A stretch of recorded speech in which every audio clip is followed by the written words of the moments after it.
Mesdames, Messieurs, ces représentants des organes de presse, je vous remercie de votre présence à cette session particulière consacrée à la revue du portefeuille des projets financés par la Banque mondiale au Sénégal.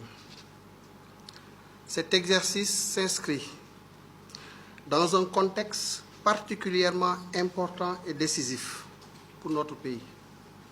D'une part, nous préparons les prochaines assemblées annuelles du Fonds monétaire et de la Banque mondiale. Et d'autre part, nous sommes en pleine négociation du prochain cadre de partenariat pays avec la Banque mondiale.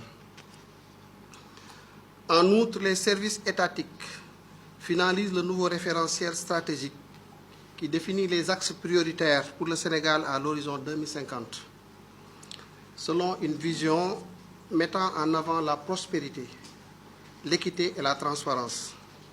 Il est donc impératif que notre portefeuille de projets soit orienté en fonction de nos nouveaux axes stratégiques afin de répondre aux priorités nationales et de garantir une meilleure allocation de nos ressources. Je voudrais également saisir l'occasion pour rappeler que cet exercice intervient peu après la présentation des résultats du rapport d'audit sur la gestion des finances publiques, commandité par les autorités, lequel exercice a été conduit en application de la loi 2012-22 du 27 décembre 2012 portant code de transparence dans la gestion des finances publiques. La production de ce rapport d'audit témoigne, si besoin en était, de notre ferme engagement envers une gestion rigoureuse, transparente et efficiente des finances publiques. Pour rappel, le Sénégal est le premier pays de l'UEMOA à avoir sacrifié à cette exigence du code de transparence. Comme vous l'avez constaté, dans la communication du gouvernement, le rapport met en évidence des insuffisances notoires et souligne des défis à relever pour optimiser l'usage efficient de nos deniers publics. D'ores et déjà, et dans l'attente de la réception des observations de la Cour des comptes, le gouvernement réaffirme sans équivoque sa volonté à améliorer la gouvernance financière et à renforcer notamment l'intégrité du cadre de gestion de la dette et du budget, afin d'éviter que pareille situation ne se reproduise par la mise en œuvre d'actions concrètes et bien identifiées. À cet égard, je puis vous assurer qu'une communication transparente et responsable sera engagée pour préserver la confiance des partenaires et du marché.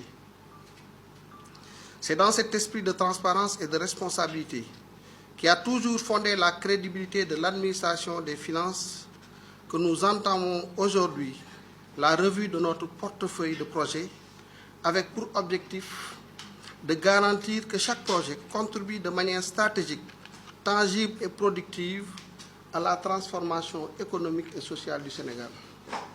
Cet exercice est également une opportunité de faire un bilan approfondi des projets en cours, d'évaluer leurs performances et de passer en revue les investissements réalisés dans le cadre de notre partenariat avec la Banque mondiale.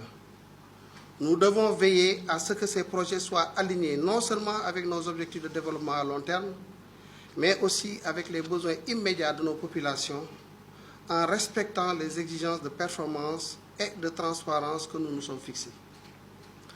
Parmi les objectifs que nous examinons aujourd'hui, il est important de rappeler la diversité et la portée de notre portefeuille. Actuellement, il comprend 21 opérations nationales et 11 régionales pour un engagement global de 4 milliards de dollars. Ces projets couvrent plusieurs secteurs stratégiques, à savoir les infrastructures, représentant 56% de l'enveloppe pour un volume global de 1 701 milliards de francs CFA. Le développement humain, avec 23% de l'enveloppe, soit 699 milliards de francs CFA, et le développement durable, 16%, soit 495 milliards de francs CFA. Le digital représente 5% avec un engagement de 150 milliards. Cette répartition témoigne de la diversité des interventions, mais elle doit également être évaluée minutieusement à la lumière des priorités nationales. En effet, le contexte actuel nous appelle à réorienter nos actions et à aligner notre portefeuille avec les nouvelles priorités du Sénégal.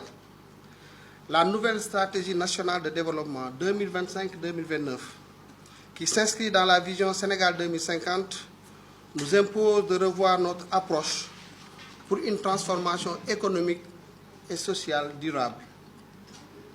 Nous devons œuvrer à promouvoir un développement endogène, axé sur la valorisation de notre capital humain et l'émergence de pôles territoriaux compétitifs.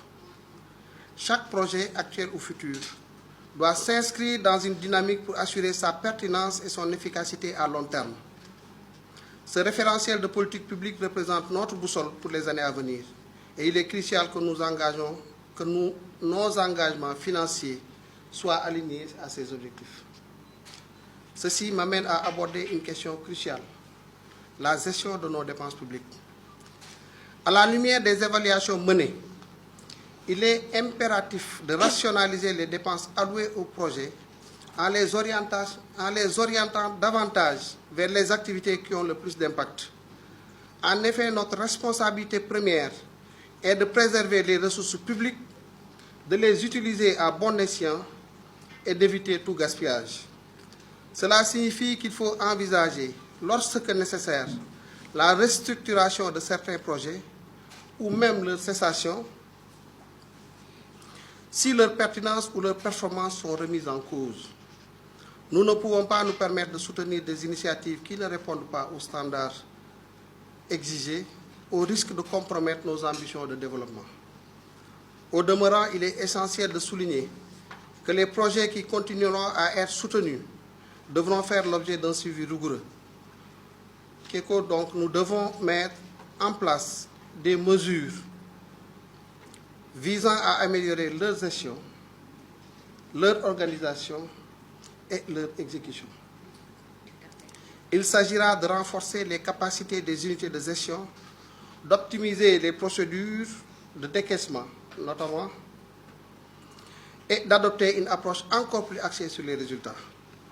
Une telle démarche garantira non seulement une meilleure efficacité, mais elle renforcera également la transparence et la responsabilisation dans l'utilisation des fonds qui sont alloués.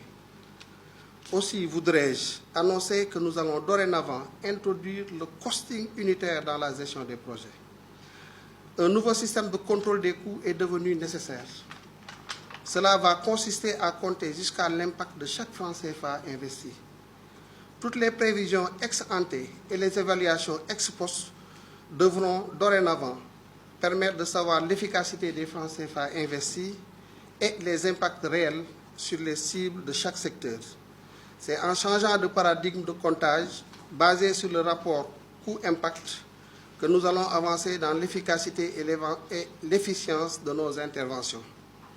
Je vous exhorte à identifier les chaînes de résultats de chaque projet en liant les résultats aux ressources allouées. Les résultats consomment des activités et ces dernières consomment des ressources, que ce soit humaines ou matérielles. En conclusion, je tiens à raffirmer l'engagement sans faille du gouvernement à travailler en étroite collaboration avec la Banque mondiale et tous les partenaires au développement. Notre ambition commune est de maximiser l'impact des projets en cours tout en garantissant que ceux-ci participent pleinement à la transformation structurelle de notre économie et au bien-être de nos populations. Ensemble, nous continuerons à bâtir un Sénégal plus prospère, plus juste et plus souverain grâce à une gestion rigoureuse et transparente de nos ressources publiques. Je vous remercie de votre très aimable attention.